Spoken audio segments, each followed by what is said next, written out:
Okay, let's see. There we go. I'll get the email in 1 second. Like and subscribe. There's the email. We'll turn on the do not disturb. Live chat. Okay. Okay.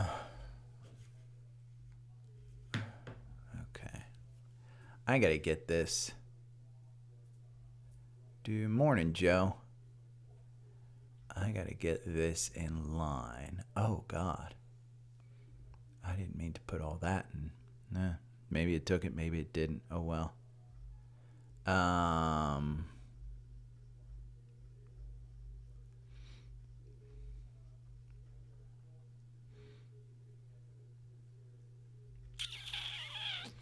am I gonna? Oh, we're just gonna do scans before the market kind of gets too crazy. Let's do some scans. I got tons. Man, people on Spotify were crazy busy going, can you look at this? Can you look at that? Can you look at this? What?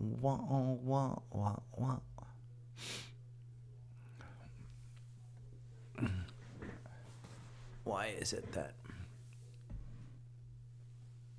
Morning, Cecilia. Hey, Cecilia, are you feeling more comfortable with TrendSpider? I talked with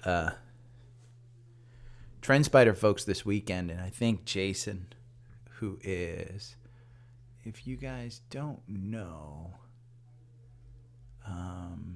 let's go to Twitter. I'm going to be doing hopefully, an episode. It will be pre-taped. It's not going to be live.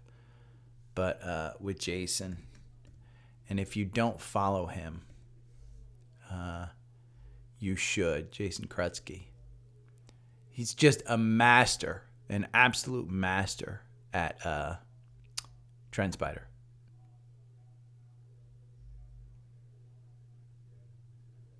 Here. Full-featured trading platform. With literally hundreds of tools and features, you'll have everything that you need to navigate the markets in one place. In this video, we're going to go on a brief high-level tour of the platform so that you can get... I'm going to include this. Why not? Let's do this. Copy link.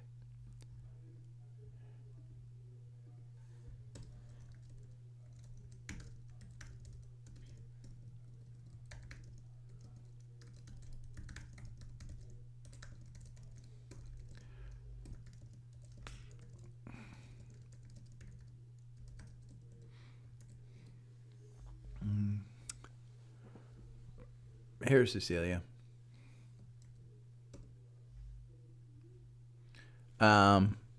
Look at that video. The other thing that you can do, Cecilia, is seriously go to YouTube and you know what we're gonna do? I'm gonna turn this on.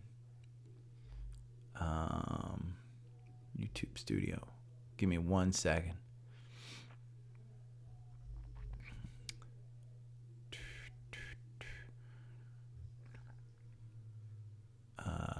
Live, and we're gonna go on.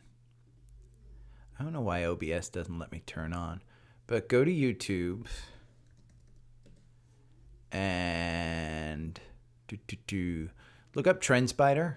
I'll put their link here, but this is by far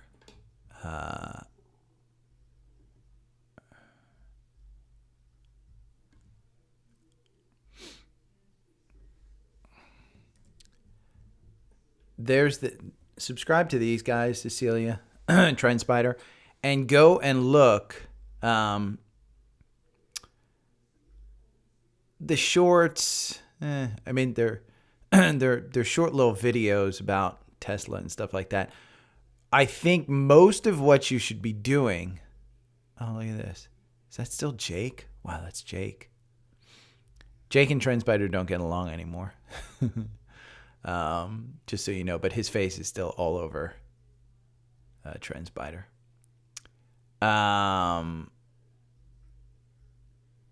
They should have a, let's see, playlists.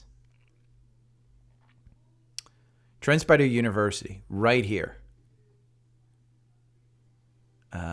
No, I don't want. Hey everybody, Jake here with TrendSpider to go over the technical analysis and fundamental platform that Some we call of the TrendSpider and go over how this platform can make technical and... Let me see. View full playlist. There we go. How do I share there? Share. Copy. Here's Cecilia. Go there. Subscribe to that one. This will give you, it is not everything. Understand, this is 2 years old, TrendSpider University. Most of this is fairly similar, but it should give you a good idea of some of the things that TrendSpider can do. One of the questions that I have for Jason when we get on is, hey, you guys put out this TrendSpider University, but it's been a long time. I think the response may have prompted this TrendSpider guided system tour. So it's 6 minutes and 39 seconds. That's not much at all. A lot of if you just go to videos and the latest, Jason does a great job of, within like 5 minutes, he'll tell you, hey, here's a good one. Scripting major improvement, Tesla. You don't have to watch Tesla and stuff like that. That's kind of interesting. Unusual options indicator. That's a good one to do. But a lot of what Jason will do in these videos is just kind of go over what is, I guess they're not publishing them here a lot. Ugh, I got this damn hat on today. You know what? Screw the hat. We're going full bore without the hat. Roll out of bed, pajamas. Okay, let's get back. But Cecilia, I think those links that I just sent, they'll help. I think one of the big things though is just getting in there and using it. Savvy Trader.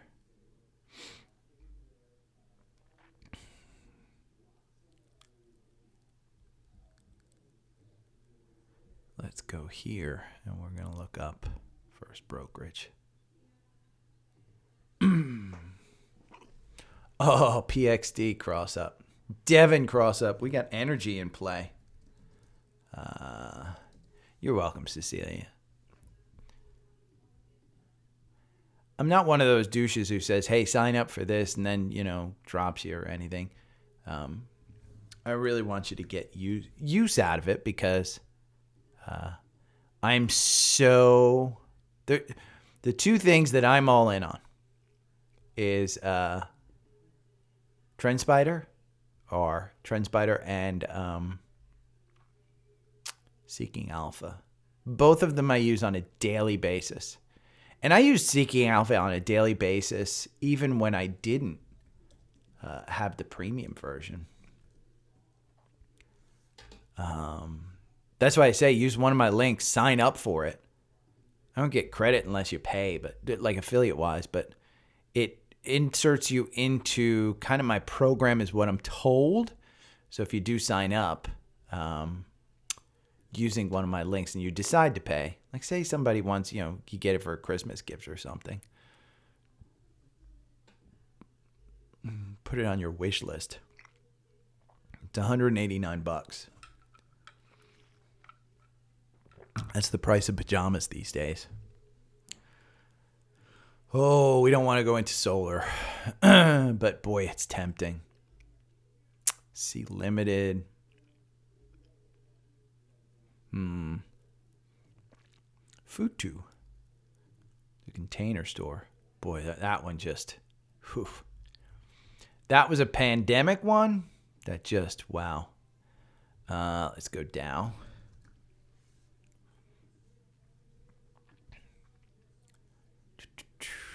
AMZN. work. Put it in there. We'll do the NASDAQ.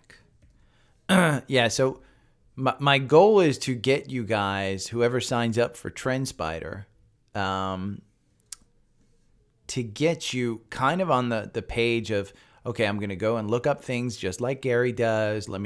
I can start my own system. Align technology. Ooh. Boy, look at that.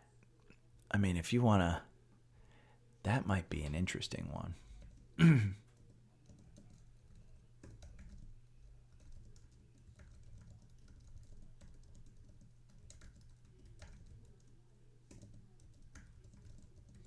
Okay, I'm just putting in the chart. Looks wacky on that one. ADP went down with earnings.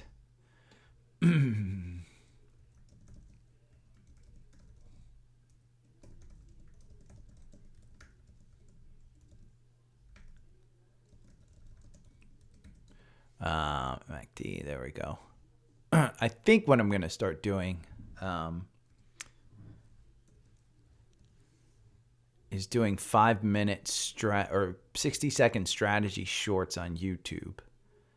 CBX, Altria. I just, that's the smoking stuff. I just don't believe in that. Bristol Myers, oof, after their earnings. Ford's an interesting one.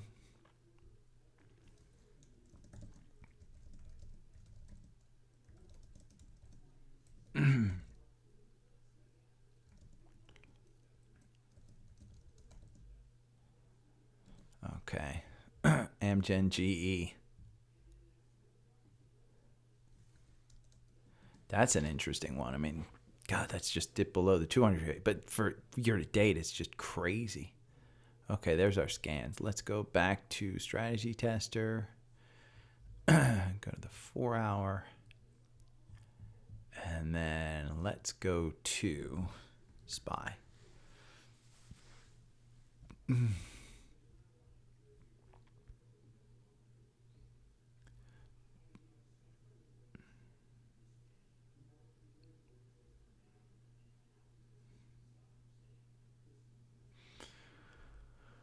Okay, let me go up here and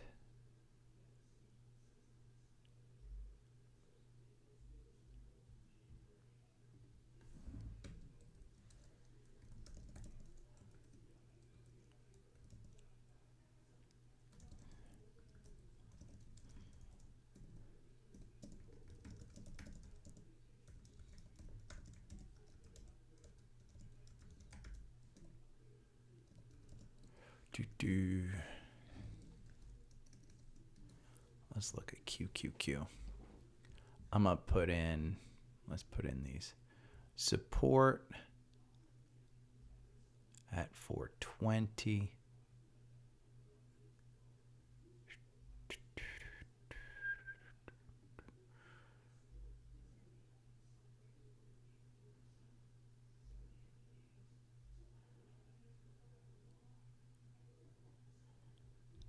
And resistance at 440.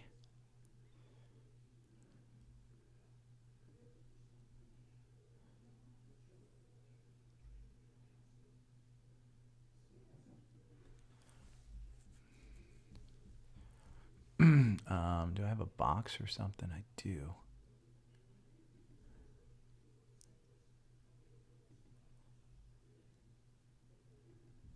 That's your I'm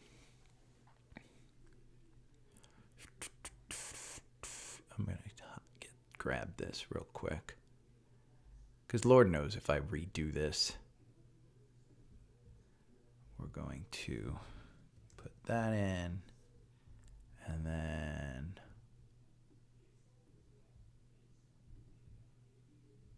copy, paste. Move to trash. There we go. Okay, let's look at QQQ.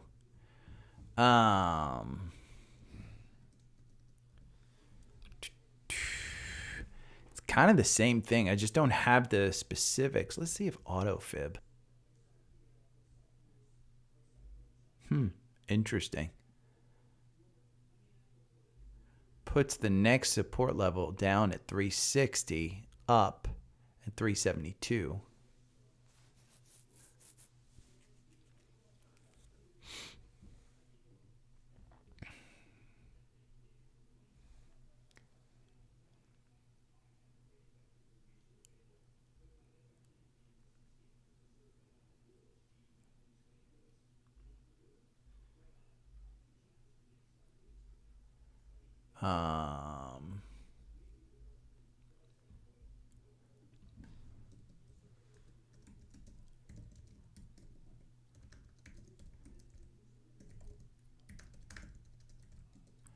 Okay, I need to go to Twitter and I'm going to go to my likes because I know I liked Karen clips. Kevin Karen, angry Kevin Karen. Let's see. And I said, hold on, slow down. All I said was, hey man, I understand I was only going like 10. Private property. I understand that. You understand it's private property. I understand it's private property. I was going 10 miles an I hour. asked you please to slow down. And did I politely, hey, slow down. Hey, your stop buddy pointing your here finger flipped at me. me off. Stop pointing your finger at me. Look at me. He flipped me off, okay? I'll do it again. Yeah, look at you. Look at you. Bro, you don't. Dude, you're so mad. No, you are. I'm going to have make sure you... I love these Karen clips. Okay.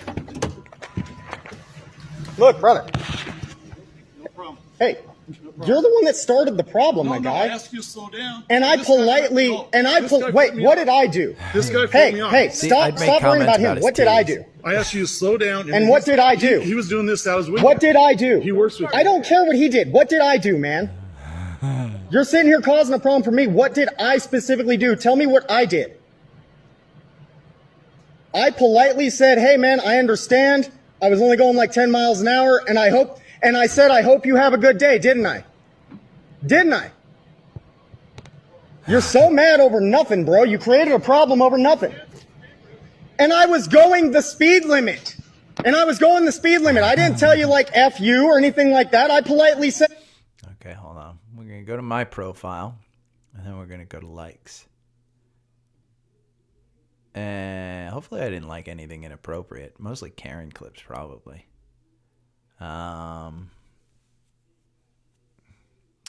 There we go. This is the one that I want.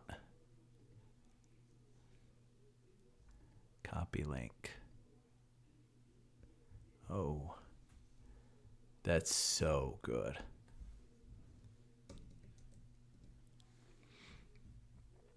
Okay. Monstrosity.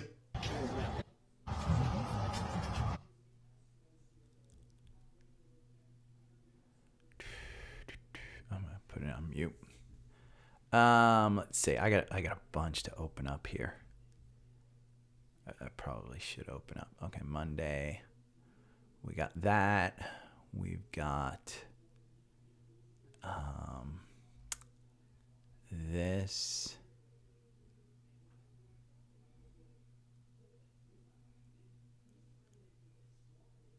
I don't think that's a video. I think it's just a yeah. Okay. We've got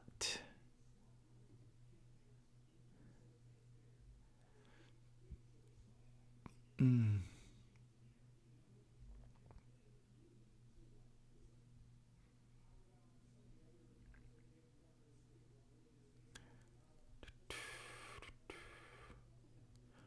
got this. Oh, Mr. Squirrel's looking for his nuts.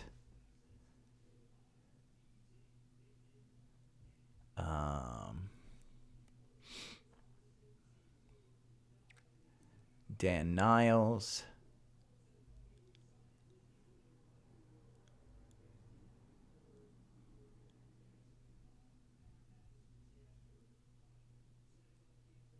And that's a video of Dan Niles.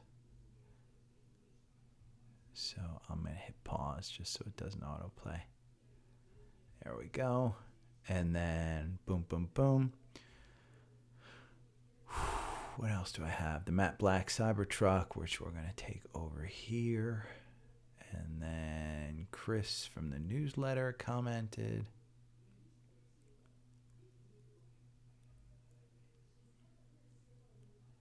Alex, Zach, Manuel, and then TrendSpider overview. We'll click on this. Okay.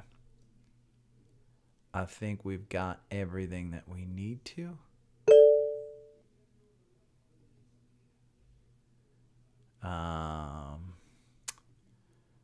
Visible. There we go. We got 1 hour left on that. Shorts.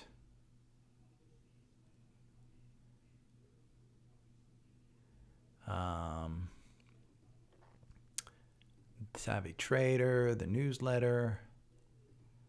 We'll update this. I still got a couple of comments, I think, to respond to. And that's Monet Gary. Monet Gary. We're going to go over here, and we're going to go Seeking Alpha. Let's see if there's anything new in Seeking Alpha.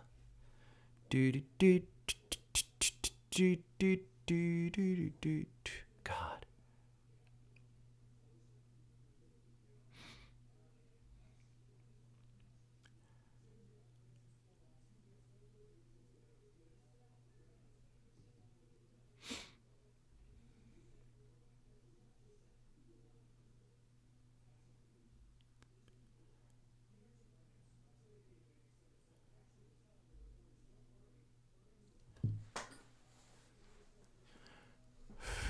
Stepping down as the boss.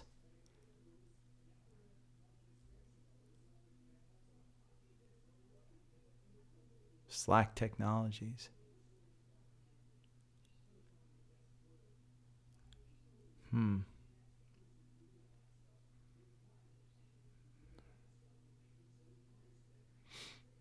Advanced machines to create something that would be priced significantly less. Wow.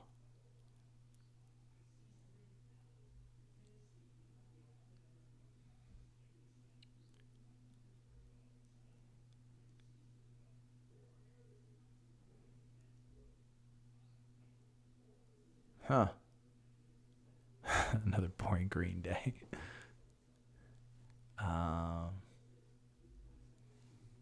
Let's include this. We'll include this in the newsletter.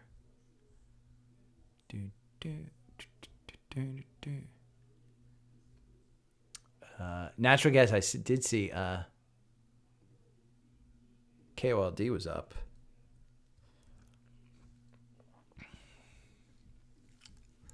Okay, QQQ. Do I care about QQQ? I mean, you're still in. You've got confirmation. Okay, let's see anything in the core portfolio that's crazy. Pepsi's down 1%. There was something about Pepsi. Palantir. Roblox is up another 1%. God, Roblox is heading towards 40. SMCI up 1%. Tesla up 1%. Look at this. And I put this in. Yeah. 260. That's a $260.76. It hasn't got you out. You just started to get confirmation on this one. So getting back up to that 200-day, 270. Is it 271? Yeah, getting back up there from the bottom here. The low here was 227 a day after earnings, 227. And it's just come back. I mean, it's just come back. You're probably going to get up to that 300 level again. I mean, if you double top at that 300, you topped out here at 300. You topped out there at 300. Larry! Okay, let's do SPY and stuff like that.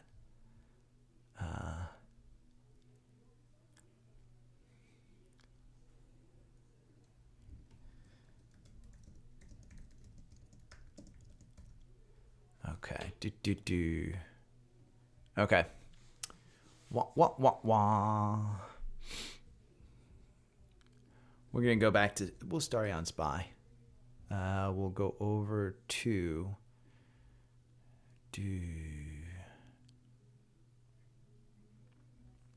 I don't see anything that this dude bought $4 million worth again. SPR. That's been.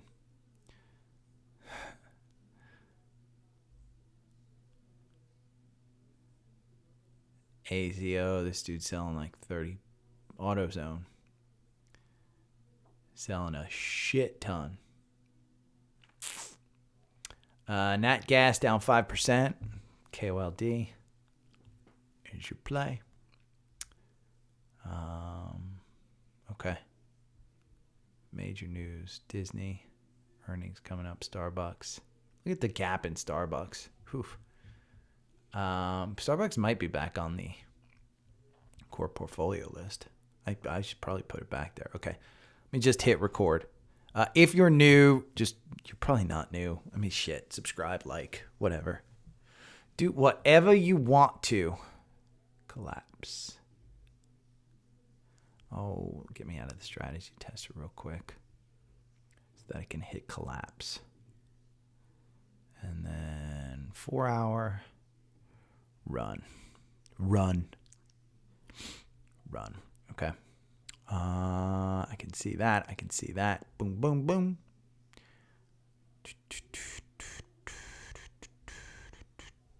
Okay. Good morning. It's Monday, November 6th. I have no anecdotes, no little stories, nothing. Just getting set up. Brian, I will look at CREV in a little bit. I'm live on YouTube. If you guys didn't know, I go on live on YouTube and I record this podcast every morning and then I post it. Kind of my day is, okay, wake up, do my research, have my breakfast, look at a little CNBC, hop on, do scans, hop on YouTube live, do the scans and then kind of hit record. Then I edit the podcast, post it up on Spotify, post an edited version on YouTube. And then I do the newsletter and I send out everything of that sort. If you want any of the links that you want to hear on this, go to Linktree, linktr.ee/daily stock pick, and you'll see there's a ton of links. The Black Friday sale on TrendSpider is still going on. There's a really good, in fact, I was going to wait until the end, but let's kind of put this up front because there's a really good Jason Krutsky from TrendSpider, who I might be doing an episode of the podcast with. Right here, he put a 6-minute and 38-second video together about TrendSpider and all that it can do, things that I don't use, things that you should use, everything. I would urge you to go over there and watch it. If you like it, then go to my Linktree, click on this, and then you email me once you sign up. And the email is on the Linktree as well. The specials are $296 for 1 year, $296 for that elite level. You need the elite level in order to use my algorithms. That's the yearly prepay. If you want a free 7-day trial, you just pay $50 more. It's $351. That gets you a free 7-day trial so you can try my algorithm on stocks. You can try the watch list. You can try the scanners, everything. And if you don't want to spend that money for a year, go monthly. You get free 7-day trial and it's $40. $40 for the month. Try it from now until the end of the year. I think you'll be happy. Again, this video, I'll link to it in the newsletter. If you want to sign up for the newsletter or any of these things, just go to Linktree, linktr.ee/daily stock pick, and you'll see it. So other than kind of funny anecdotes, let's go over here to SPY. Let's look at SPY. Where are we? Because most, and I put this in, the green line is support level. The red line is resistance. We are right here at 434 right now that we're trading in pre-market at 435. That yellow shaded area, that's kind of the bottom at 420 and the top at 440. Those are the two areas of resistance that most analysts have put out there. And that's why I say when we're in this, you have confirmation. I will do a short YouTube video about what I mean when I say confirmation. I'm going to start doing short 1-minute videos about terms that I use constantly so that you can refer back to them. But confirmation is just over this 9-day EMA. Simple. You don't need TrendSpider to see if we have confirmation in a stock. You can use any charting platform that you like over the 9-day EMA. That's what I use as my confirmation. You might go to a 5-day EMA. You might use an SMA instead of an EMA. But you just need to understand that in order to not trade against the trend, you need to find out a little bit about, okay, this is my chart. This is where I'm going.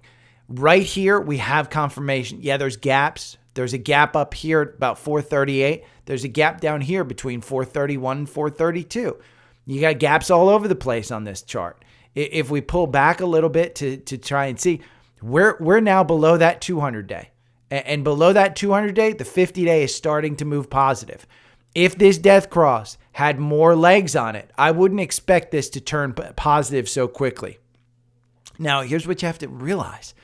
That while we're in this upward trend, and yes, we had one of the, I think it was the best week of the indices all year, and November is seasonally strong, there are still headwinds of seriously bad things out there in the market. So you should absolutely 100% be careful. Seeking Alpha, I read this. There's 4 stocks to watch on Monday. Blue Vacations, it's crazy. It's more than doubled. BVH, if we look at BVH on here. By the way, I would go into more detail on SPY and QQQ. I just think this week you're probably going to be up other than any kind of thing. So here's BVH. In pre-market, you are trading at 73. It closed on Friday at 35. 73 is not even in this chart. If we go back to a weekly on this one, this is what mergers and acquisitions will do. And if we're in the world of mergers and acquisitions, then this could be a really, really good market. But Hilton is buying this at $73 a year, way above all-time highs. Way above all-time highs. You can see this. I mean, they're just, in my mind, they're overpaying. Completely overpaying. So I wouldn't chase either one of these. Opening bell, Hilton, Grand Vacations, HGV. You're going to see HGV is probably down on this news because anybody buying another company, yeah, they're down 2%. HGV has been in this slump, and I think a lot of companies in the hotel business have been in a slump. But if you want news like this, Seeking Alpha is free, by the way. If you use my link, then you can get $50 off if you want to upgrade. But you should absolutely use my link, sign up, and be using Seeking Alpha. It's even before I had a partnership with those guys, you guys know I would use them for news. I would use them for charting. I really, really like Seeking Alpha. But there you go. There's a couple of things in there that you can look at. Let's look at Uber, because Uber has earnings coming out tomorrow before the bell. Uber has been in a crazy, should I say Uber, upward trend just in the past couple of days. I mean, look at this. You were down at 42 and 41. You're at 46 now. In pre-market, you're at 48. I've been looking to get to 50, and that would be my exit. I do think that you're looking at probably a $60 stock if these guys have another cash flow positive quarter. And if they are as strong as DoorDash was, look at in the eats category. Look at DoorDash. They reported earnings. They went from 75 to 92. If Uber is anything like that, and I think that Uber could absolutely be anything like that, I think you're looking at least at a $50 stock when they report earnings. Tomorrow morning, again, that they came out. If we go over here to FinViz and we look up Uber, you're going to be shocked because somebody came out on Friday. Let me see. It was KeyBank with a $60 price target. The average price target is $58. That's why I say I don't think 50 is too crazy. You do have a double top at around 48. You're kind of getting there today, right before earnings. I don't think you're... Here's what I know about Uber. If you get into this and it comes back to 40, I put this range in between 40 and 50. This was a long time ago that I put this in. I started identifying this as a buyback here. That's what I didn't put this in today, but it's coming up on earnings. So speaking of earnings season is winding down. 400 of the 500 companies have already reported their quarterly financial results. Investors this week are still looking forward to updates this week from Walt Disney, Wynn, MGM Resorts, Occidental Petroleum, and D.R. Horton. Oxy, this is one that I own. I don't know that I'm like, oh my God, you've got to get into earnings before Oxy reports. I do think you're probably looking at about a $65, $68 stock, somewhere in that range. Remember, if you go over here and you look at Oxy, Warren Buffett has been buying this tremendously. I think he owns like 25% of the company now. You can see Occidental on September 12th. They sold $127 million worth each in 2 days. It was like 5,100, but they bought it right back. They bought it right back at 62. The cost was 25. They sold it at 25. They bought this at $25 and they just sold for some profits. But that's not getting them out of their ownership. They bought back at 62. That was 10 million shares. Then they bought back about 5 million shares of that at $62. So there's a lot of questions about trimming, getting out of positions and stuff like that. This is what you do. Look at what Warren Buffett did. They sold 10 million shares and then they got right back in with about 5 million because they know they want to be in this long term. They're just taking profits. That's all they're doing. Listen, it's trading right now at 63.40. I think you're fine. I'm holding on to mine. Oxy is one. Disney is another one. We have this in the core portfolio. I probably should get rid of it in the core portfolio. Here's the big thing is their earnings are coming up. I don't know what they're going to announce on earnings. Or they can announce that I don't even know. I haven't looked it up. Is the Hulu deal done? This is kind of one that I'm hanging out here at 90. I think my average purchase price is about 95. You got a gap up here between 95 and 99. So dollar cost average my way up. I wouldn't get into this before earnings because here's the thing. The RSI right now is at 66. It dropped down to 62. The MACD just crossed up at 81. You're at 85. You're kind of sitting there. Okay, you're breaking the 200-day, but are you going to hold that 200-day? The 50-day is turning positive. I just don't know that I'd necessarily play this on earnings. Understand my reluctance in this name comes from this. You had a payment of 100 million subscribers or 300 million subscribers, 200 million subscribers, whatever it was, that were paying for cable services, and you were paying for ESPN. That's in decline. The people who aren't paying for cable have now moved away from cable. And yeah, you're going to have this direct-to-consumer, DTC is what it's called, for ESPN at some point in time. And those people will pay for it. But while the people who will pay for it will go direct-to-consumer, the 100 or 200 million that weren't even watching ESPN, but the cable companies were paying Disney to have ESPN in the bundle, and they were paying a large amount. Understand, I used to work for the cable company. And I'd say 30 to 40% of your actual basic cable bill was for ESPN. Just ESPN. That's how much it was. I can't imagine what it is today. It's probably even higher. But the decline in Charter, I think it was Comcast that said this. Hey, we're losing basic cable subs, but we don't care because we're gaining in broadband subs. And then Charter comes out and says, you know what? We're not going to pay Disney for ESPN. We don't care how many people leave. We have the broadband. So I just don't see where Disney's getting the benefit from their content right now. And it's just Berkshire posts a 40% jump in operating earnings, cash swells. Oh, God. Berkshire's just such a great buy. But Disney, yeah, I don't know that I'd get in on that one. That's a bit of a thing. Let's look at Berkshire. Berkshire's up 0.64, 354. Here's what I'd say about Berkshire. If you want to get into anything insurance, anything safe, that yellow line I put in there at 363, you're at 351. I don't think you're down here at about 330. Probably the time to buy. Last week, the low, 332. 332. The week before, 330. I think at that 50-day, what is the time to buy? Are you sad that you're buying at 353? No. If Oxy pumps this week, they'll be fine. Let's look at Wynn, MGM, and those guys. Well, look at MGM. MGM Resorts. They report MGM and Wynn. I think it's Win or somebody has exposure to Macau in China, and that's the one you probably want to stay away from.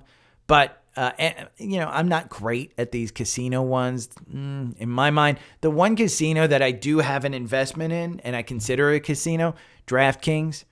And like I said here, buy it under, sell it over. You're at 34 right now. There's no reason to sell it right now because you have confirmation. There's the confirmation, but here, right before earnings, you bought it at 28. You like my algorithm? Go and buy it at TrendSpider. This one alone, you lose 14% over 2 years. Over 2 years. If you bought and held, you lose 20%. But you can kind of pick and choose when you want to get in, when you want to get out. At $30 mark for me, buy it all day long underneath it, sell it all day long over it. I don't know if it's going to go back above there. I mean, we talk about Roblox all the time. I tell people to, not be greedy. This effer's at 35 right now. $30 was the buy point on this one. Anything under? Yeah, just be patient. You'll be fine. Now you got the 50-day coming up here. The 200-day, you could have a golden cross in the next couple of days right before earnings. They report on November 7th, tomorrow. So Roblox is one. I mean, keep an eye on this one. The growth names have been a crazy, crazy surge. This is the 24th time the Russell 2000 closed at a 52-week low, then surged to its 4-day rally in at least 3 months. A year later, the small cap index was higher 100% of the time with a median return of 25.6. So that's IWM. IWM is the Russell 2000. Again, it posted a low, a 52-week low back here, okay, in October. Then surged to its best 4-day rally in at least 3 months. A year later, when this happens, 1 year later, the Russell 2000 was higher 100% of the time with a median, a median, which means the middle return of 25.6. So if we're calling October the bottom again, that's probably, and what they're suggesting, and I'll include a link to this tweet by Jason Geberfeld. I think that's how you say his last name. But there's a nice chart in here that explains it right here. Median return, 12 months later, 25. So IWM might be one to keep an eye on. Gepfert. He's been one that I followed a couple of times. Post nice charts. Post great charts. I like this. But he points out exactly where this happened and how many times. And then a year later, 25.6. So it's a good option for you to try, and you can put this into TrendSpider. You can model that on IWM. Absolutely, you can model that. Best performing large cap stocks of this past week. Top, and we'll go over all of them. I won't include the charts. If you want a chart in the newsletter, just comment below the newsletter and let me know if you want a chart. I'll put it in the next day. But Roku, up 50% in a week. In a week, Roku was up 50%. Shopify, up 32%. 32%. Yeah, right down there. Look at all those little numbers that I put in there. Shopify, I think it's a $70 to $80 stock. By the end of the year, you're at 61. I've been adding to that one. We talked about Uber and DoorDash. DoorDash up 30% in a week. Yeah, 30% 1 week. Look at that chart. Pinterest, this one up 27% in a week. In a week. And look, between earnings, this one was just capitulating. Then it sank. And oh my God, you had a heart attack. But then, oh my God, you came back. DraftKings, DKNG. This one was up 26%. Buy it under 30, sell it over 30 all day long. Palantir, up 25%. I won't go over each one of these, but this is just an example of the craziness of the market that we're in. Some of these are just up too fast, too soon. One thing that I do want to tell people, and a lot of people bought TrendSpider over the past month or so with the $250. Remember, in my algorithm, do not include after hours. So if you're up here, go into settings and go into data. do not include extended hours for my algorithm.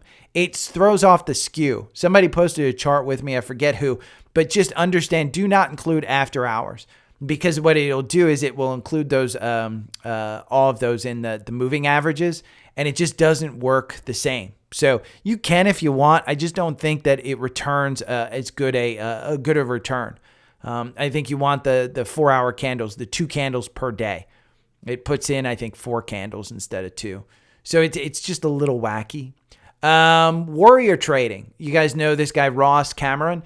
He's famous for taking I think $100,000 account to $10 million by trading options, trading high volatility. He's got a free scanner from Warrior Trading, and it's a day trading scanner, and it's the top scanner of the most active stocks today.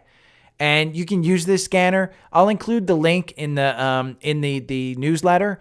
I like to use personally. I go over to investing.com, I think it is. Let me see. Stock websites.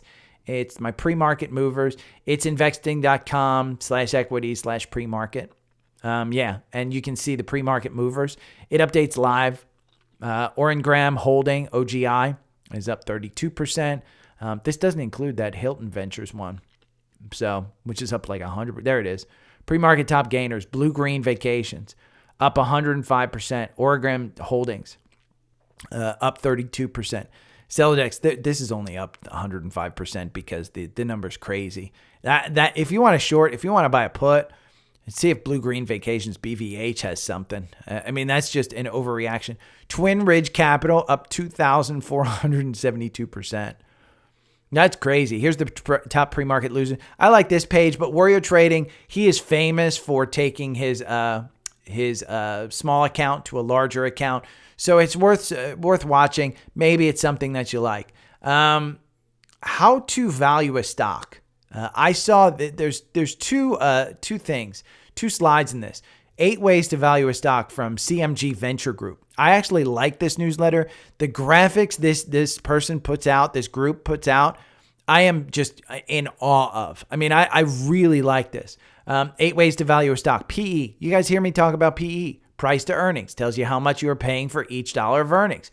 Price to sales. You guys know when I say PE, it doesn't have a PE and we go to price to sales. It tells you how much investors are willing to pay for each dollar of sales.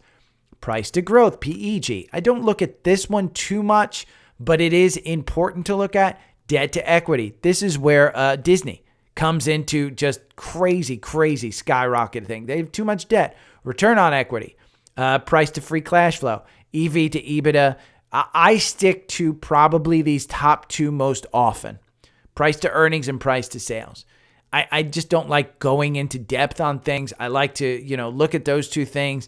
Other than my core holdings like Apple, things of that sort, I'll go into a little deeper, but I'll include those cheat sheets on the in the newsletter. I like them. They're super helpful, I think. My weekly stock pick. His weekly stock pick this week is Microsoft. If you're not subscribed to my weekly stock pick, my weekly stock, I think it's just my weekly stock. myweeklystock.substack.com. You can see the performance tracking is unbelievable. His pick this week is my pick, November 6th through 10th, Microsoft. And he explains his methodology, everything. Let's take a look at Microsoft. I'd be a little bit skeptical of investing in Microsoft today. It has run, and we're in this. My algorithm has you in at 316. The only reason I would say I wouldn't mind you buying, I don't know that I'd necessarily trade this one. I would probably wait for it to get towards 330. I've said this before. I think Microsoft is a $330 solid long-term play. 340, even better. But you've covered this gap. You've got kind of a top coming in, an all-time top at 365. So if we go and we look at Microsoft, let's see, you're trading at 356. 366 is your all-time high, and it's the 52-week high. But it's an all-time high. You're up 47% this year. The average target price is 407. So while I think you could get into this, I mean, the most recent, they have a 413. I just think, For long term, I think you're fine. For short term, it worries me a little bit. But speaking of Microsoft, Dan Niles put out, he went on CNBC and he spoke about his top 2 picks in the Magnificent Seven. I have the Grade 8, and the only difference between the Magnificent Seven and the Grade 8 is that I added Netflix. I think Netflix deserves to be in that group of stocks. But the 2 favorites for Dan Niles are Amazon and Meta. Barbell investing right now with above plus beaten up sectors such as the Russell 2000, consumer staples, biotech, China tech, semi, solar that are through their inventory corrections. So Amazon's actually our favorite of the Magnificent because they beat operating profits by 40%. We think we're going to get a year-end rally. The market is entering its... Understand, this guy was a bear up until like a week ago. And now he says, oh, we're going to have a year-end rally. I like him. I think he's very good, but I do think he goes on there and talks his book an awful lot. So Amazon, I love Amazon. Listen, I've said I bought $20,000 worth of Amazon, not thinking it was going to get to 140 within a week, but it did. I put $20,000 into this at 120, and you know, listen, that's a $20. Oh God, that's almost a 30-40% gain in 1 week on $20,000.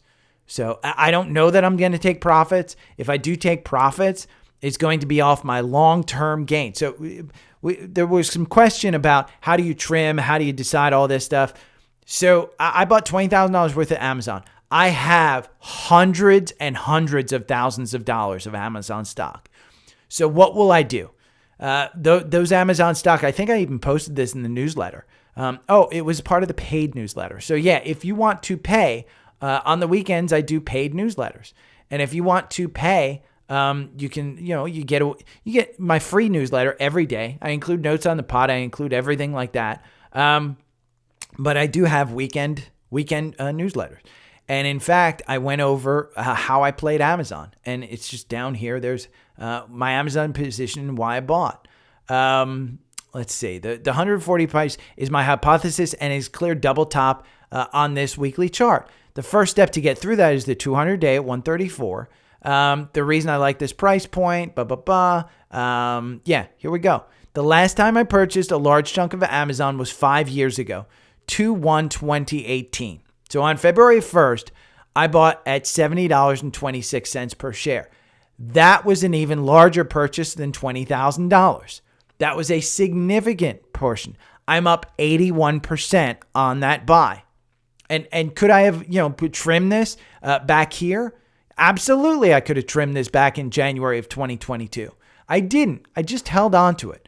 So what I wanted to do was set up a position, a base at 120. So I bought $20,000 more. Now at 140, when I see this, it just passed 140. Now when I see this past 140, I got to make the determination, am I going to sell that long-term stuff at $70 and take the capital gains and then look for this one to get back to 180? Because I think that's where this one's going. I think it's going to 180. If we have a rally, these Magnificent Seven are going to lead the rally.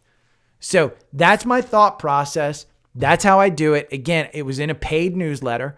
I put it in the paid newsletter. So if you like that kind of thing, pay. I do a weekend newsletter. That's essentially it. And I am going to raise the price. Probably this week, I'll put it up to $90. Doesn't mean that the people who have currently paid, if you're in, when I started the newsletter back in June, I think it was at $50, $50, $60 a year. Or $5, $6 a month. I usually do that kind of thing. I will basically give it, your price doesn't go up. As long as you renew at that price, your price doesn't go up. If you get out of it and then get back in, you have to pay the new price. But as I raise the price of the newsletter, because more archival footage gets in there, because there's usually a batch of newsletters that are fairly good, then as I put more educational stuff in there, I'm going to raise the price. I mean, just simple as that. But if you're in there, it doesn't affect your price whatsoever. Amazon, 140 is the resistance. Look, clear as day. Back in August, we got to 140. We need to get through past that 140 and hold in order for this to be, and here, This is what's great about 140. Look at this. This is a weekly chart of Amazon. That's the 50-day. You had this death cross. Now, since that death cross, you've been in a trend upward in August. And then in August, you trended downward. But that 50-day still moved positive. You just came back. I do think we see a year-end rally. I think we get back to something a little more towards probably 160 by the end of the year on Amazon. But I'm not worried about buying it even at 140 because you're probably fine. Tesla, let's talk about Tesla because Tesla has just been in a crazy run. And Jim Cramer came out and he said he didn't like the Cybertruck. I would argue that over the weekend, this came out. This is a matte black Cybertruck. It's basically a wrapped Cybertruck in a matte black PPF, which is paint protection film. It looks amazing. Amazing. This truck looks amazing. Right now, I want one. Jim Cramer is absolutely 100% wrong about Tesla. And if you want, I put this short in right here. You see, that's Mr. Jim Cramer on my short thing. You can go watch 1 minute thing. Tesla, I think with that matte black Cybertruck, it's up at 222. I don't think that Cybertruck is going to move the needle on this, but I do think full self-driving moves the needle on this. And I think when version 12 comes out, if there's as much hype about version 12 as there was on version 11, I think, it's going to be crazy. Tesla, my guess is that Tesla is up because Elon is talking about Starlink, the SpaceX kind of satellites that are going up there to provide internet. He's talking about that one going public. He's also talking about the new Twitter AI model. So he launched a new AI model based on Twitter. Yeah, it's probably going to be something huge. I mean, he can merge that one with the vision of Tesla full self-driving, the Operation Dojo, which is what it's called. Yeah, if he merges those, this one will just go nuts. So yeah, look, we're at 16% up. 16%, and your 200-day, you had your death cross. Remember we looked at that death cross here on Amazon? Yeah, it's going up. So I like that one. I like Tesla. I think this one gets back probably. It's the only one of the seven that I'm really worried about, though. SMCI. Look, there's a 16% candle in the morning, and it's down 5% with earnings. I still like this to go back to 300. You're at 256. I continue to say it. I think this 50-day, you can see that 50-day right there. It's traveling right along the 200-day. You had a death cross. I don't think it's going to be a death cross very long. These guys had earnings. They have a supply problem. They can't get enough chips. If they got more chips, they'd have more business.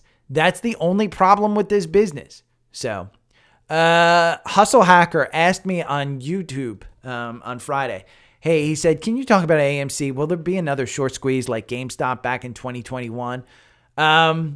AMC, I mean, this is what's hard to know about AMC. You can't determine that there will be a short squeeze. The way they've avoided short squeezes is because AMC diluted their shares. And they just basically put out their 100 million more shares. So they have 200 million shares floated. That's going to be hard for anybody to actually short. The short interest is only 7%. Nobody even wants to short this one. They will short it when it goes down to $4 and $5. About $11, and you can see it's kind of a little bit upward trend. I don't think you hold this one. This is the problem. They're losing $741 million. Okay? The cash on hand, they have about $400 million. They only have 6 months of actual cash left. What happens? They declare bankruptcy. And then in bankruptcy, everybody gets wiped out. Shareholders get wiped out.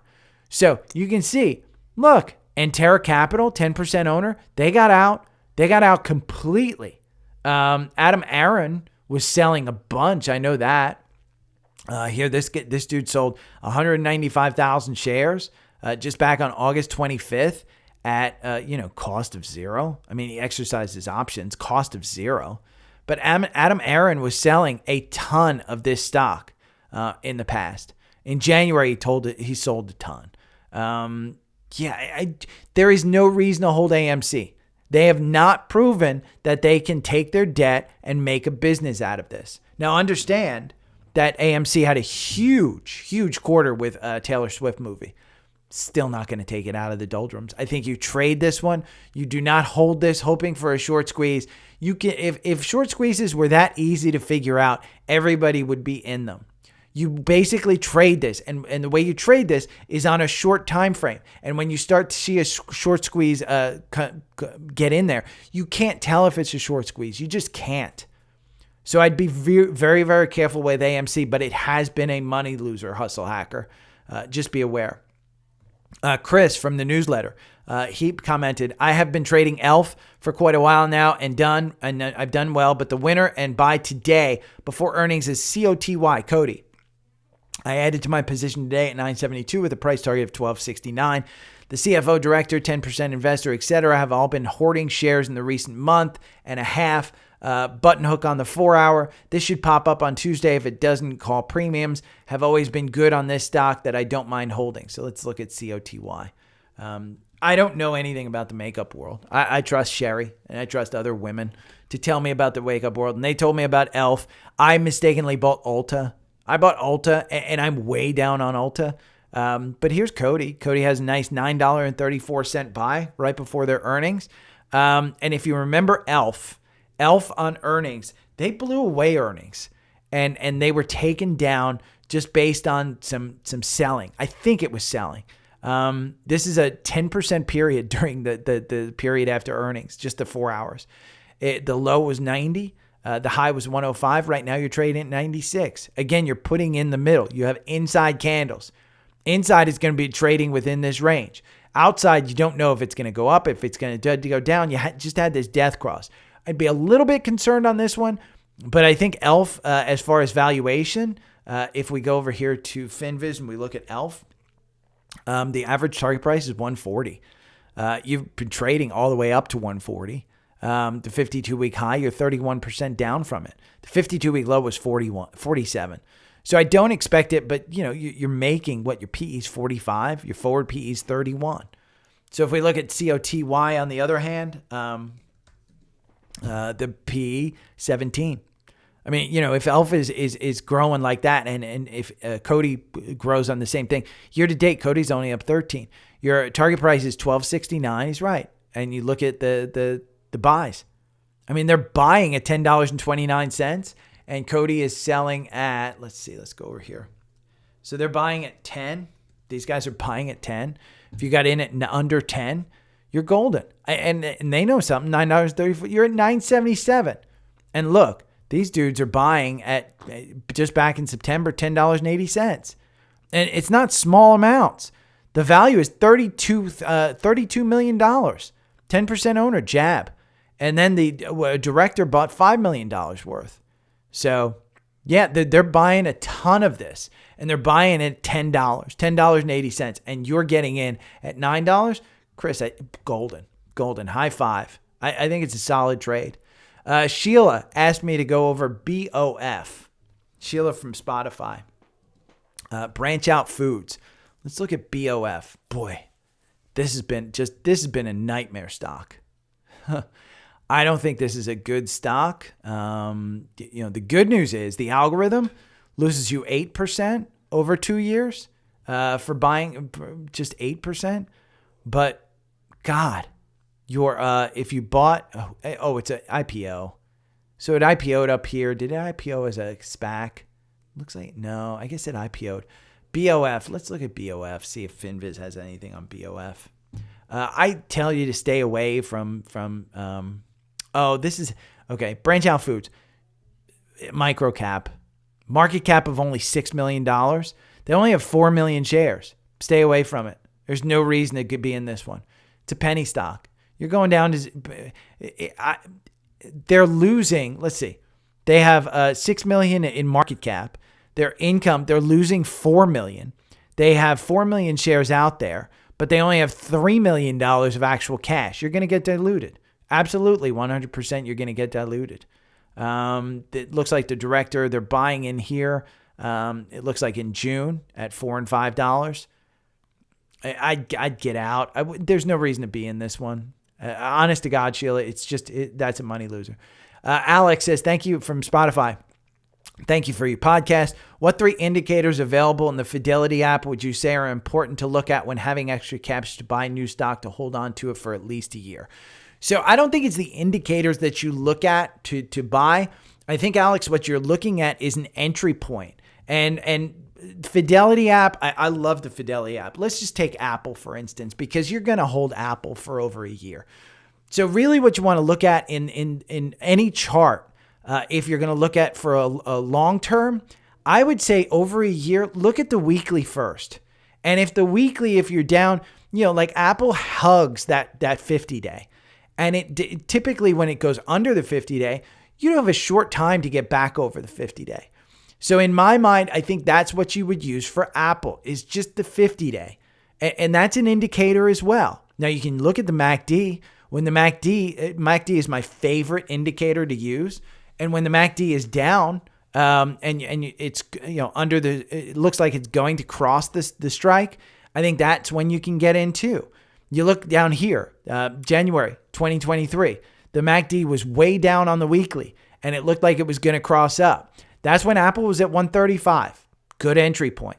Look at the MACD down here. It was down at -4 in June 2022 and the stock was trading at 130 and then you went all the way up to 167. But, you can never tell when a really good entry point for a long term is. So that's why you have to stick to good companies with good products, with good management and good earnings to ensure that this trend is going up for a year. But as far as indicators to look at, I would use a 50-day moving average with the 200-day because you're really looking at a long term. So the 50 and the 200 and then MACD and RSI. And I look for entry points. I wouldn't look for, oh my God, this one looks like it's going to cross up right now. Because if we go to the 4-hour, mind you, the 4-hour was built around COVID, and I didn't want to lose 40%. And so you look at Apple now, it does look like it's a good time to buy now because 171 was the buy-in. You're at 178. We've had our earnings. There's no more real catalyst going on in this one. You're going to bump up against that 200-day on the short term, which is going to provide some resistance at 181. But then you go to the weekly and you say, hey, it's hugging that 50-day. It's not quite under that 50-day. The 50-day would be 165. I don't know that I necessarily want to get into this on a long term at 178. I think 170 is probably a better price. So you be patient with it. Now, that 180 might be a great price if all of a sudden we go up to 200. You look at Amazon and you look at these indicators. And on the 4-hour, you can see the MACD has just taken off. The RSI completely oversold at 70. You go to a weekly on Amazon and the 200-day right here is the 50-day crossed the 200-day back here on December 5th. The stock was trading about 127, went all the way down to about 84 in January. And now the 50-day is starting to move positive. This one, I would have no problem buying right now. Look at that. You're just closing in on the 200-day. The 50-day has just started to move positive. So in my mind, a good company with good growth, with good earnings and good management, this one's just going to continue to go more north. Has it reached a plateau? I don't think so. I think there's still more room to grow. So Alex, I think it's more about less indicators, more moving averages when you're talking about long-term. That's just my personal opinion. But I go back to, hey, look at the Bollinger Bands, look at, the 50-day, the 200-day, look at the, excuse me, look at the MACD and look at the RSI. I think that's your go-to on that one. Zach, NextEra Energy, NEE, low PE compared to the industry, good gross net margins, but downgraded on October 5th by KeyBank. Your thoughts, NEE. I'm not a super energy person, and typically when I go in on this, I know I've heard about NextEra Energy just being a dying company, and I don't know the details behind it. but I did I just remember in the back of my mind about NextEra Energy just being a bad thing. Now they're regulated electric. That's what it is. Okay. So this is really a utility. So while it's an energy company, I think it's more of a utility than an energy company. Now you can see we had buys here. A huge buy. NextEra bought back their own stock, $75 million worth at 24. Right now you're trading at NEE 59. Great buy. Did they really buy at 24? I guess they did. That's a manipulated price, though, I think. I don't know what to think about this one. I would probably look at, KeyBank overweight. They didn't bring down the price target. The average target price is 72. I would look at more their earnings. We're surging today. Motley Fool.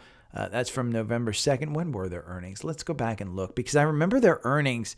It was October 23rd. So let's go back here and we're going to look at October 23rd.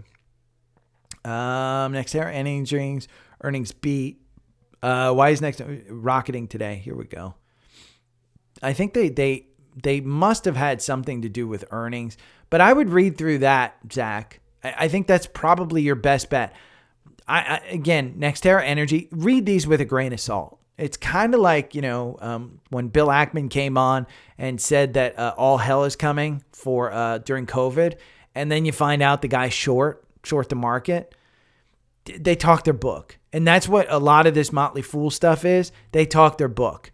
You can look at who the author is, Matthew DiLallo, and you can look to see if he's got an investment in it. A lot of these guys talk their book. NextEra Energy generated strong third quarter as its earnings and cash flow growth accelerated in the second half as anticipated. Meanwhile, the company provided more details on its revised financing. That's what happened and growth strategies. These updates helped show the market that the company can deliver on its revised growth.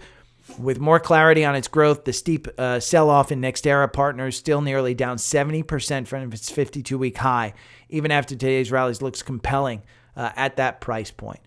I can tell you it probably was compelling around this time at 51, at 59. Do you expect it to go back? The 50 days moving positive. I can't argue with that. The problem that I have with buying at this price is that RSI is super, super high. Doesn't mean that it still can't go up. The 50-day starting to turn. The 200 still is in a short term.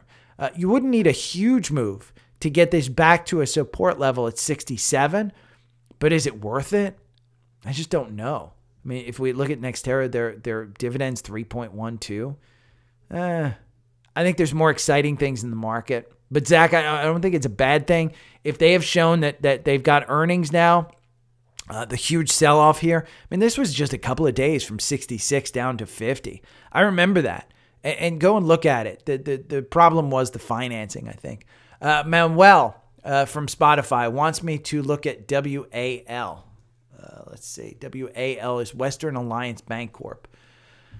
Whew, a bank. Let's see. 41 is the 4-hour algorithm buy-in. You're at 47. Great. I mean, your past earnings. Your dividend X date is November 16th. Let's see what they pay as far as the dividend goes. And let's look at, this is a regional bank. God, regional banks, I mean, this is one that you go back to March of this year and it was halved from 72 down to 27. It opened at 12. I mean, it's just opened at 12. Year to date, you're down 20%. The average target price is 59. You're trading at 47. The most recent resumed coverage from Piper Sandler, $60. I think it was Bill Gross said this is a once-in-a-lifetime opportunity to buy into regional banks. I don't know much about this particular one. I think you're right in the middle of either a strong recovery back up to $70 or you have something else break and you go back down to 31. Bill Gross, smart guy. If we just, let's go to Twitter and we can look at Bill Gross because he did say, I believe he said it was once in a lifetime opportunity to buy regional banks. And he gave his his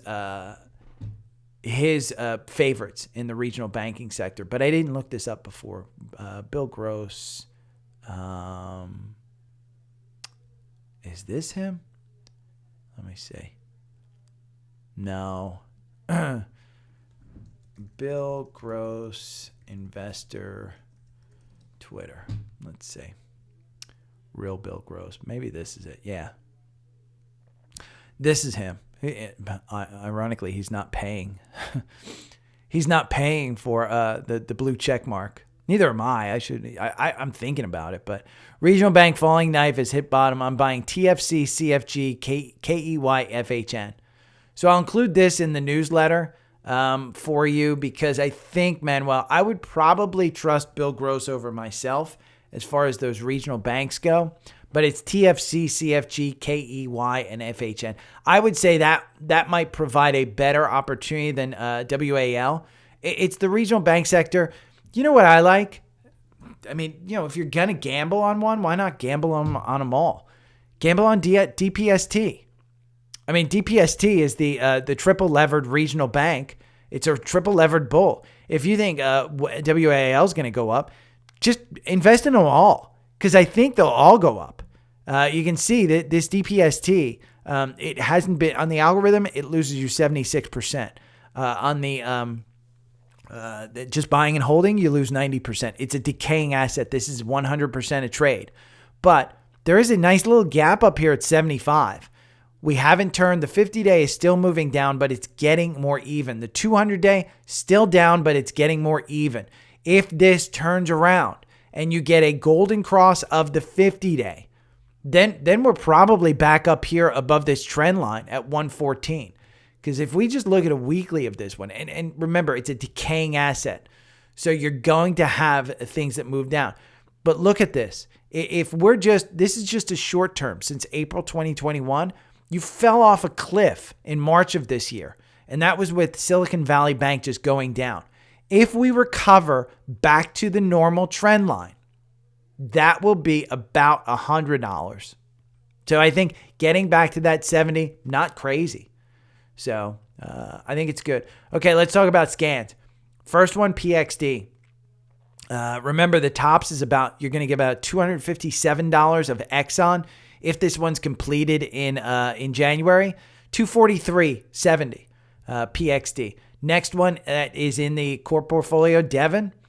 This one, buy under 50, sell over 50, 47.45. Their earnings are coming up this week. Tomorrow, I think it's post-market tomorrow. Let's see. Let me see in TrendSpider where it says, post-market tomorrow, November 7th. Devon. They could do a special dividend, could post more things. Who knows? Lilly. This one on the pullback, I like it on the pullback. Just understand, the value of this one is crazy. And I will bring up AMZN has a cross-up as well. We talk about the weight loss drugs. AMZN is coming out with theirs. It's not out yet. Lilly has the jump on this one. But AMZN, cross up at 269. Albemarle, ALB. This one, a cross up in our energy sector. It has been, by the way, I think it's lithium or uranium. Uranium stocks have been on just a tear. That if you want to invest in uranium uranium, it's nuclear stuff. But 129.58, Albemarle. In the energy sector as well, CVX, Chevron. We talked about when will Chevron be a buy. Looks like 146. It looks like the recovery might be on 146. You got the MACD crossing down as low as it's crossed down ever. You got the RSI still low at 40. So that one's a good one. Let's look at this one, ALGN. This one is kind of one of those that I always talk about. The reaction is an overreaction in the market. You have this gap down on earnings. I don't know what the gap down is for, but it's Align Technologies, ALGN. And this gap goes from 252 down to 200. You broke the two handle, and you got down here. The buy-in is at 200. This one could be an interesting one in that this reaction could be an overreaction, maybe you get a nice 10% rally back to cover half the gap. You had the death cross going into this. This, just back in September, this was a $360 stock. I don't know anything about it. Understand, I'm not going to look at the fundamentals. I'm just looking at the chart. So do your due diligence. ADP, same kind of thing. You ran up into the earnings, and then you ran down on the earnings, and then you gapped down during their earnings, and you go down even further. But the cross up is 221. You have this gap up here between 230 and 237. Same thing. You're under your 200-day. You just had the death cross. Could be an opportunity. Could just be a trap for you. Ford. Ford has a cross up. This one I think could come back to 11. And the reason I say 11, you've got the strike over and done with. You've also got them making sense of, hey, maybe we won't go 100% electric because our ICE vehicles are doing so well. Maybe we'll go more of a hybrid kind of style. And I think Ford is best positioned for that type of thing. If you get some type of Republican administration in the next election, I think you're going to see a lot of that, hey, go forward with electric, probably get pushed back. I'm all for the go forward electric. I have an electric vehicle. I love it. I will not go back to gas, but I am probably not the majority of people. So just be careful with Ford. I think it's a solid company. I just think Jim Cramer hypes it too much. I think their trucks are plastic. I think the vehicles are actual crap. I would not buy a Ford. I would not buy a GM. But for trading the stock, I don't mind it. I don't mind it at all. GE. We had a cross up here at 108.97. It's kind of been floundering. Now the algorithm, here's the algorithm. The algorithm over 2 years makes you 40%. If you just bought and held over 2 years with GE, you've made 27%. So the algorithm makes sense for you to buy. You win. The average win is 17%. You win to only 28% of the time. So understand that this is a little bit stretched. Probably, to get to 114, 115 might be a little bit of a stretch again. But if we look at a long term on this one, it looks like they've turned things around. Definitely looks like since January of this year, they've been going on a solid path. You just had that golden cross. Now the 50-day might start moving negative. This might have to come back down to under 100. So be careful on that. Now let's talk about sponsors. Like I said, if you made it this far, support the podcast. Just go to my link tree. Look at all the socials that you can do. The TrendSpider Black Friday sale goes on for one more hour, probably another day. I think it's just the early bird bonus goes away. But you can save up to 82%. Go and get it. There's a monthly option, a yearly option, and a yearly prepay option. All of the charts that I use are TrendSpider. Seeking Alpha. I love Seeking Alpha. I get their emails every morning. I love the emails. You can get a $50 off coupon that gets you, I think it's $189. That 2400 Pro, you don't need. You need this. It's asking me to upgrade to Pro. Now it's a $50 off. It's $189. But I like it, and I love a few things. The portfolio. The core portfolio with the score, I really like it, the ease of importing this, and then it tells you which stocks you should probably get out of. The quant ratings, I absolutely love. I think one of the things that I'm thinking about doing is just buying the top-rated quant stock and then selling it a week or two later when it kind of dings down from a buy to hold. To see how that works. That might be an opportunity for me to do. But their market data, the market data that I like, and the market data I think is free. So you should be using the, click on the link. Don't even pay, just set up an account. But the free one, I really like this. I mean, look at the 52-week range of the sectors, the equity factors, the global equities, countries, bonds. I mean, look at the bonds. Bonds have moved down. The 20-year treasury, you're down near the bottom down there. The high yield bonds. I really, really like this. I like this chart in particular. I really like. And then the third one, Webull. If you don't have Webull, I love Webull. I'll include in the newsletter the morning email that I get that tells me, hey, here's the economic calendar for the week. I trade in Webull. I bought a bunch of TQQQ last week, and I bought a bunch of IONQ, those two, and I'm up on both. So I really like the Weeble. Daily Stock Pick newsletter. You can sign up for the free one or you can sign up for the paid one, either one. But there's the link there. Visible. If you're ever paying anything more than $25 a month for your phone service, go and get Visible. I'm on this $25 a month one. It's unlimited. And it's not like you get $25 and then fees and charges on top of that. It's $25. It's literally $25. So you get $20 off your first month. Your first month is only $5. So there's that one. AT&T fiber for your house if you're going to buy a Tesla. If you want to follow me on Savvy Trader, I have 2 portfolios on Savvy Trader. There's the trading portfolio and the core portfolio, so you can see the core portfolio. The core portfolio is basically stocks that you should buy. You absolutely 100 should buy. If you're starting a portfolio, I think it's 36 stocks in there. Trading portfolio, these are more just traders and things of that sort. I have my IONQ in there and my TQQQ. I don't know, did I put IONQ? Yeah, I did put IONQ in there. You can look at the history of it. But Savvy Trader is 100% for free. You can see everything that I do. Upgrade to Pro. They no longer have the Savvy Trader AI. I like the Savvy Trader AI. I really did. I thought it was, but I'm not willing to pay for it. So I get that one for free. Any other thing, it's on the link tree. Okay, I'll be back tomorrow. You guys take care. Remember, I'm going to do shorts. So I'll respond to your comments now on YouTube. Okay, take care, guys. Bye. Woo, woo, woo, woo, woo, woo, woo, woo. Let's go. Wah, wah, wah. CREV. Let's look up CREV for Brian. What kind of mess? Twin Capital Acquisition Corp. Oof. That's a SPAC.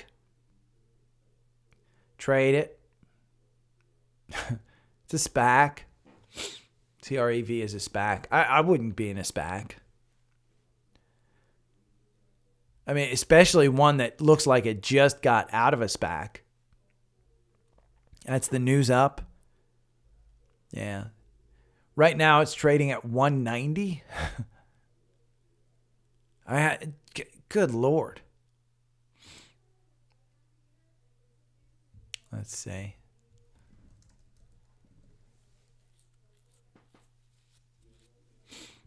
PE 7,525. It's up 436%.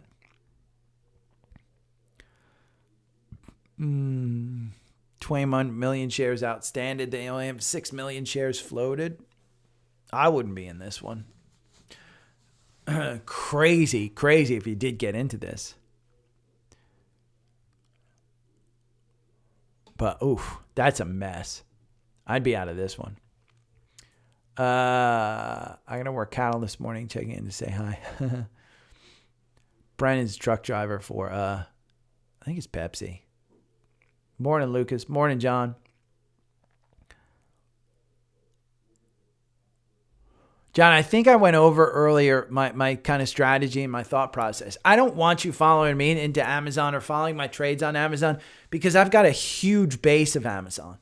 So I'm probably a little different in that if you're starting a position, I think last week was a great time to start a position.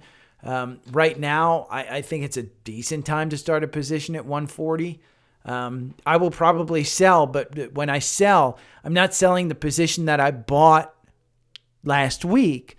I'm selling the position that I bought in 2018. So I'm up 80% on my 2018 purchase. So I'm trying to set that base a little higher because I don't think it's ever going back down to $70. So I'm going to sell some shares in Amazon. But I listen, I think we're going into a year-end rally here. I think we might see a pullback on the year-end rally because it's just going too fast, too far too fast. But I think we're in that rally.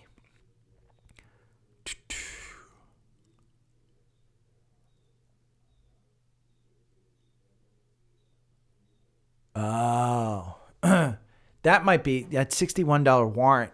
That might be why they sold that stuff.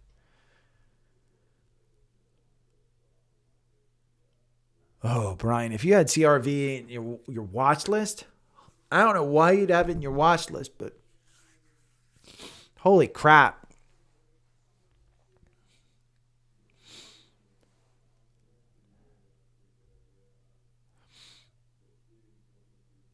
John, the feeling of getting out too early. How do I put this? There shouldn't be a worry about getting out too early. You should be worried about getting out too late. And by too late, I mean Target. Target's a perfect example for me because I bought, I think, let's go to a weekly on Target. I bought right after the pandemic at about, I think it was 111. And it might have been, it might have been right about here in May. I bought about 111. And I didn't sell. And so I kept thinking, okay, this capitulation around the 200-day is where we're going to be at. And so I just held it. And it's in a retirement account. I could have gotten rid of this anytime. And I didn't. And I'm just down.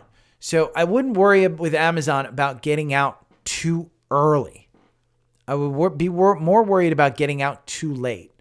And remember, Amazon is one of those stocks for me that I'll just buy it and forget it. Like I said, my last big purchase, I mean, I've been buying Amazon for a while, a long while. Not in the chunks that I was buying Apple, but the last big chunk that I bought was 2018. I'm up 80% on that. And I just feel like I want to put in more of a base at about 120 to 140. So 140 was the thought, hey, at that point, I'll start to trim.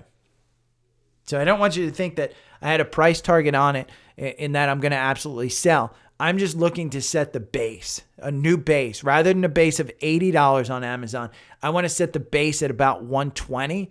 And so I bought $20,000 worth. Now, I've still got hundreds of thousands of dollars worth of shares. So I think it's like my second or third largest position. Let me tell you. Let me look. I'll be full disclosure on this one.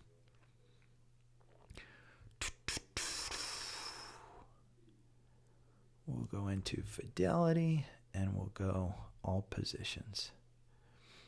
And we'll look at Amazon and we'll go to current value. I've got $300,000 worth of Amazon stock. So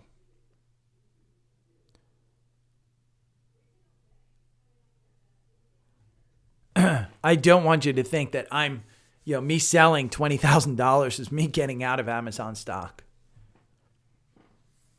That's going to be less than 10% of my actual stuff.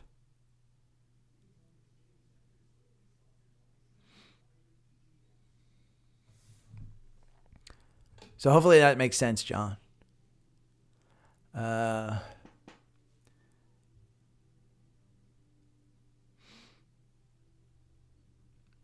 Mo, I hadn't heard of that. I think banning shorts.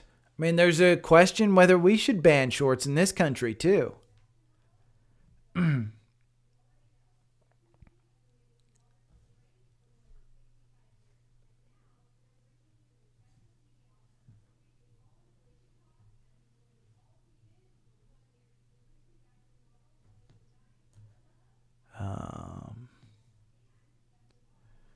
Delete and report junk.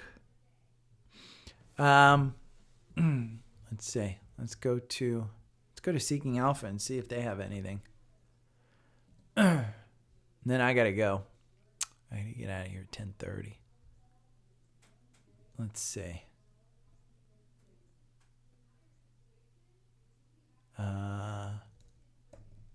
Oh, come on, type.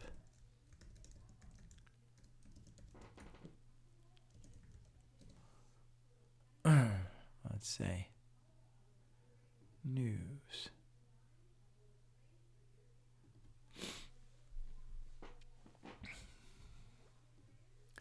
This is going to be as good a Oh.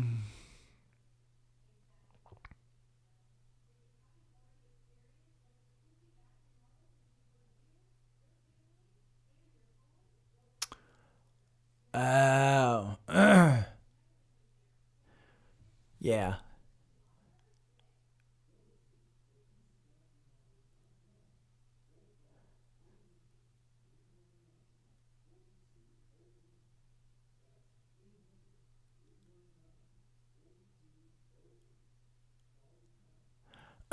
That gives you a great background, Mo. They're leveling the playing field between hedge funds and retail traders. B, they have a history of banning shorts. And yeah, the SEC did it during the 2008 banking crisis as well here. That's why I said there's been talk of it being done here. They halted shorting on a number of stocks, which actually caused the shares to plummet. So,